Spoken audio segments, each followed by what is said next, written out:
देखिए, आज का दिन एक बहुत ही महत्वपूर्ण दिन है और आज जो 21वीं किश्त है, जो ये कार्यक्रम माननीय प्रधानमंत्री जी के बहुत दिल के करीब है और खासकर हमारे किसान भाइयों के ऊपर उनको केंद्र में रखते हुए कार्यक्रम बनाया गया है, जहां पर लगभग 18,000 करोड़ रुपए की राशि 9 करोड़ किसान भाइयों को पूरे देश के अंदर देने का काम हुआ है और कैथल हलके के अंदर ही लगभग 90,000 किसानों को इसका फ़ायदा मिलेगा। मैं आपके माध्यम से उन सब तक ये बात पहुंचाना चाहता हूं और धन्यवाद करना चाहता हूं माननीय प्रधानमंत्री जी का, माननीय नायब सिंह सैनी जी का, हमारे प्रदेश के मुख्यमंत्री जी का, कि उन्होंने ऐसा एक व्यवस्था बनाई और उसको संभव करने का मौका दिया।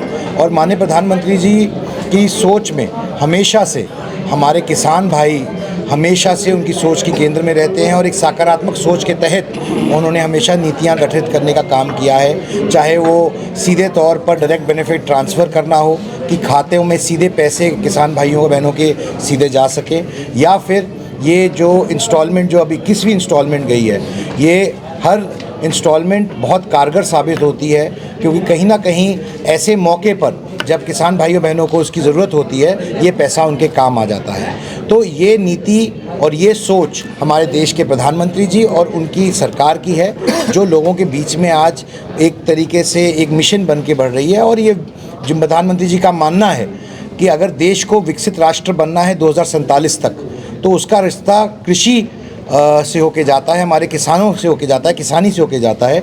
इसलिए अगर किसान सक्षम होगा, किसानी सक्षम होएगी, तो राष्ट्र सक्षम होगा और आगे बढ़ चढ़ के हमारे देश की विकसित होने की आधारशिला है वो रखने का काम करें। सर, जिस तरह से जीरो स्टबल बर्निंग कम हुई है, पराली की मंडियां लग रही है, इसके अलावा ऑर्गेनिक खेती हो रही है, देखिए तो इसमें पूरे हरियाणा के किसानों का मैं धन्यवाद करना चाहता हूं, विशेष तौर पे कैथल के किसानों का धन्यवाद करना चाहता हूं, जिन्होंने एक बहुत ही सकारात्मक भूमिका निभाई है।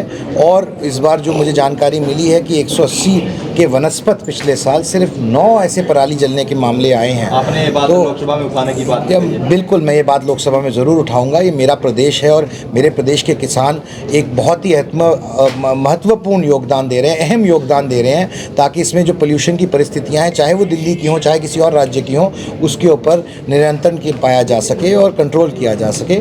और इसके लिए वह बधाई के पात्र हैं हमारे सब लोग, हमारे शेष नेतृत्व, हमारे अधिकारीगण, विभिन्न विभाग और किसान भाई बहन, जो मिलजुल के उन्होंने ये संभव कर पाए, कोई एक आदमी नहीं कर पाता है। और इसको एक मिशन के तौर पे पूरे हरियाणा में लेके जाएं, ताकि हम इसका एक ऐसा एग्जाम्पल, एक ऐसा उदाहरण पूरे देश में प्रस्तुत कर सके, जिसकी का बखान भी हो और साथ साथ जो एक तरीके से एक नया रोल मॉडल बनाया है उसके बारे में पूरे देश को जानकारी प्राप्त हो। एग्जाम्पल बनेगा जी?